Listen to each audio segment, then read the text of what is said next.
Obișnuiesc să-mi încep emisiunile radio cu un îndemn, să nu uitați să vă bucurați de muzică. Îndemn pe care îl voi prelua cu încredere în fiecare episod din podcastul Cronici de Rock, un podcast în care gândim cu sunete.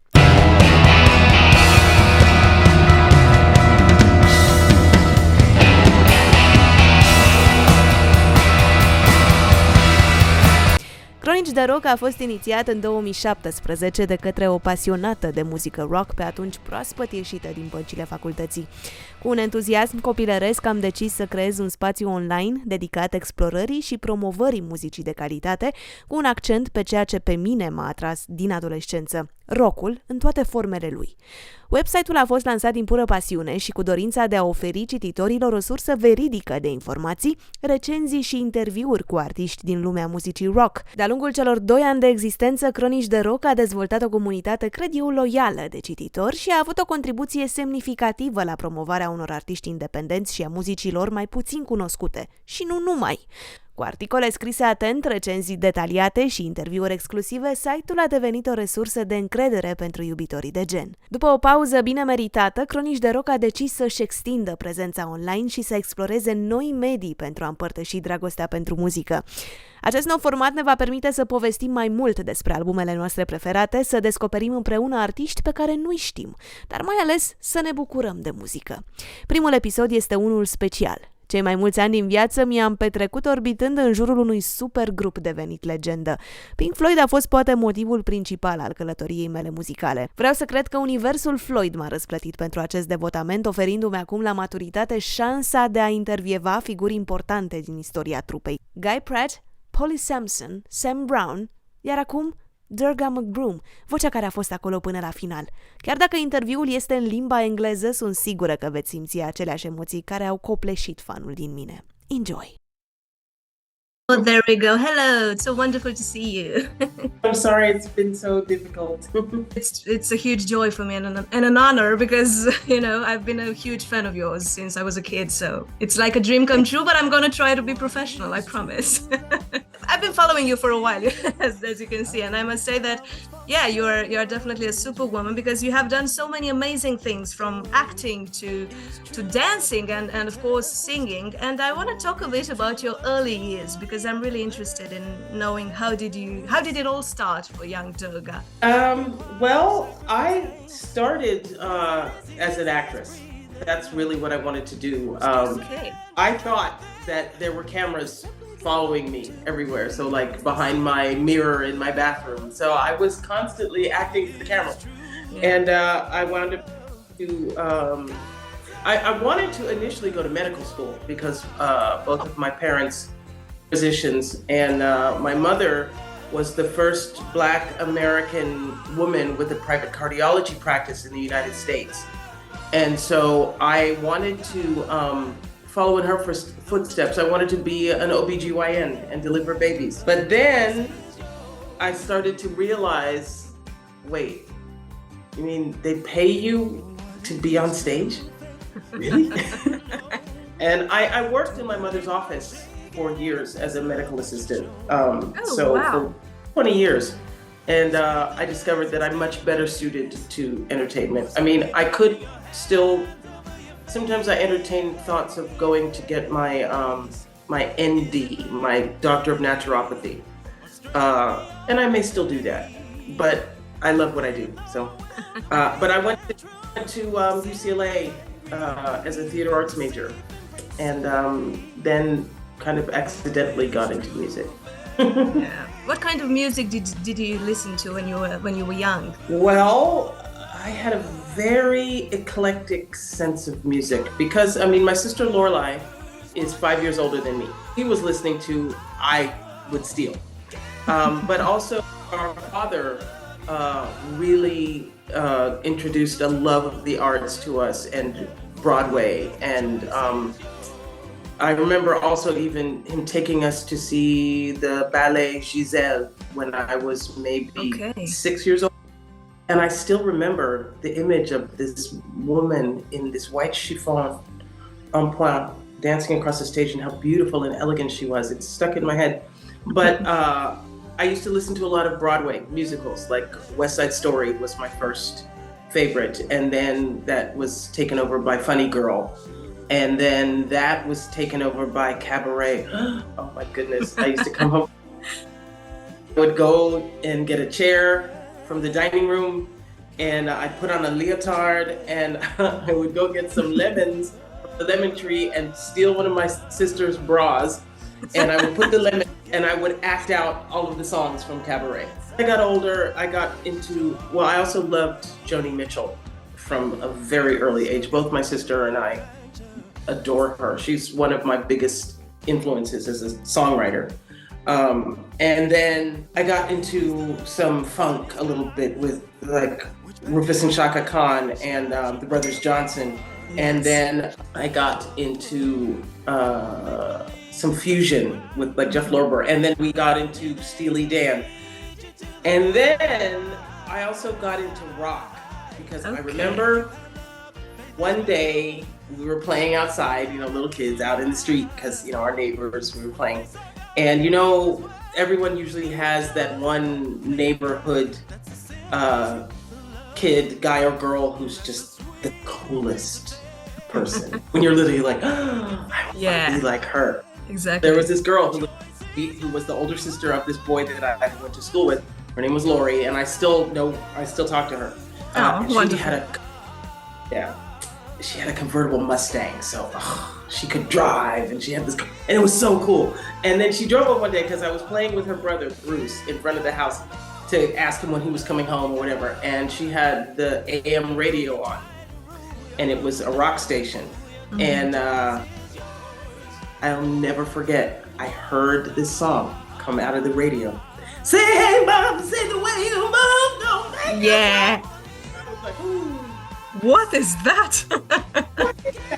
Oh my God, and I was a rocker ever since. And then, yes, Mick Jagger. Oh. And my friend and I, we used to scream whenever, when Angie came out, the single, we heard it at the other end of the house. Ah! Little girl. Oh, man, I love you, my husband. Yeah. And then I got into prog and started to get into Yes and Pink Floyd. And I was a huge Jethro Tull fan. Me too. I was like 14. Oh my God, I still am. Yeah. Every day, getting ready for school, I had Thick as a Brick on the turntable every Love morning. it so much. Heavy Horses is my favorite one at the moment, but yeah, Thick as a Brick is just brilliant. Yeah. Yeah. My whole musical journey has been very eclectic. Yeah, I can see that. Can you remember your first time in front of an audience, and was that moment when you realized that this is what you want to do for the rest of your life? No, I really can't remember my first time because I was a child. Okay. It came so naturally. Although I do remember one time, and it's actually, I was doing a song where I realized that I had what it took because I got very sick. I got the stomach flu, which, like every 30 minutes I did go and vomit, and, I was very sick. But I had, at my school was very artistic. And every Friday we used to have a performance called a sing. And that Friday I was supposed to actually play guitar and sing. Wow. And because I never used to play guitar, it was my sister's guitar, I was borrowing it. It was really important to me that I did it. So my mom said, well, are you going to stay home? And I said, no, you're going to take me to school. I'm going to do this part, and then I'm going to come back home and go to bed. So I went to school. I waited. I threw up in a trash can while I was waiting. Went out, played the song, didn't miss a note, played it perfectly, went home, went back to bed. When I first went out on stage with Pink Floyd, I hadn't done shows in front of more than 400 or 500 people before that. And they hired Lorelai and I and our friend Roberta to sing and be in the live concert videos in Atlanta. And that was when I first walked out in front of 15,000 people. Oh my God. Yeah, this is where I belong. So that's when I had that. Okay. I realized that I was right to do that. But I mean, I've done movies and stuff before that, so. Yeah, I know. I want to talk about Flashdance because, oh my God, heels. I love heels. Then how did that all come about with With heels? Flashdance? Yeah. Well, I originally saw an open casting call for the lead for Alex's part, for Jennifer Beals' part, dance audition. And so I went, and I knew I wasn't going to get it, but I figured get my face in front of people, and why not? And then about a week or so later, maybe 2 weeks later, my boyfriend at the time was also an actor, and he had an audition on the Paramount lot. And I drove him to the audition. And while I was waiting, he was in the building. I saw over there a little, like a bungalow that said Flashdance production. Mm-hmm. So I have no shame. I got up, I walked to the office, and I said, I should be in this movie. And the assistant casting director, Julie Seltzer, I'll never forget, she said, you know what? There is a part you would be good for. Let me have you read for it. So I read for her, and she said, I want you to come back in a couple of days. And so I got a call back, and I came back, and I was sitting there, and this funny little Englishman walks over, and he says, hello, who are you? And I said, I'm Durga, and I'm here auditioning for the part of Heels. And we had a nice little conversation. And it turns out that was the director, Adrian Lyne. Yeah. So he cast me over, I think I beat out like 250 other girls for that part. So that's how Heels came to. It's funny because it's let's face it, the story is stupid. Yeah, but it's still, I don't know, it's the spirit of it. It just made people so happy. People would run out of the theaters dancing and happy and singing, and it's just very joyful. So I am very happy to be part of that. Now going to Pink Floyd, because I know that your first tour was with Pink Floyd, right? You haven't toured before. That's right. I'm very curious, how did it all happen? Meeting David and Rick and Nick for the first time. Well, it's very funny. Well, first of all, I was in New York because my sister, Lorelei, was signed to Capitol Records, and she was recording a solo album. And Nile Rodgers, who's a friend of the family, had agreed to produce it.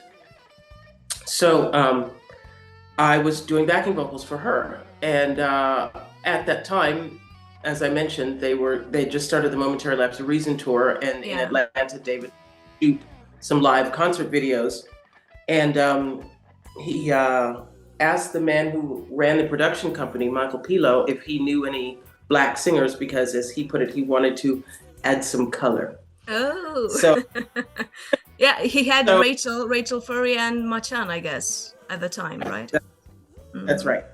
So Michael recommended Lorelei because they were he knew Lorelei, and then she, of course, recommended me because I was there, and her friend Roberta. Well, I subsequently became friends with Roberta, but she met Roberta because Roberta was waiting tables in a restaurant, and she's stunningly beautiful. And so Lorelei asked her, are you a singer? You're amazing looking. And she's like, yeah, I can sing. So we sent in photos and some tapes. And considering I had just been recording with my sister, we had some great stuff showing us harmonizing together, and we blend really well. So They hired us for that and flew us to Atlanta. And because they only had 2 singers at the time, Rachel and Machan, after that, they needed someone to sing the bottoms. So they hired me, and they kept me. I bet you have lots of great memories with Pink Floyd, but one of that comes to your mind right now, I don't know. Venice. Oh. Venice. We knew, we were looking around, we were thinking, wow. And to have been a part of that is very humbling. I'm very proud of it. But to see the people and see how many people came, it was shocking. Because it was, I think about 300,000 people. It was a lot of people. And it was also great because normally, the audience is looking at us and seeing the show, and it's, the lights and the lasers. But this time we had something beautiful to look at. Yeah. This also with Versailles, when we performed at the Palace of Versailles. That was pretty spectacular. But I think Venice was probably the most amazing show I've ever been a part of. That's a great memory. We also started doing some pranks, some jokes. Okay. Near the end where we started fooling around on stage. And let me think. So we were in Modena in Italy, and I was walking through the town and I saw this little music shop, and there was a box of kazoos in the window. Okay. You know what a kazoo? Yeah, I know that. I bought the box, and before the show, I went to all the people in the band except for David and gave them one. Oh my God. We planned in that version of Money, when we come out of, it goes to the little breakdown, and there's the bass at our little girls. Oh, I love that part. When we go back into the song, David with the guitar, you with the kazoos. Like that, back and forth. But this time, so David goes, we had the kazoos, and we went, and he looked so hard. It was so funny. Did you ask Guy that question? With a favorite memory, yeah, but he recalled the time spent with Rick Wright, so yes, yeah. It makes sense. Actually, but it wasn't with Pink Floyd, but it was with Richard. When I asked him to play on my Blue Pearl album, and he was really excited. Alive, right? Is with Rick and David. I love the tune. Oh my God.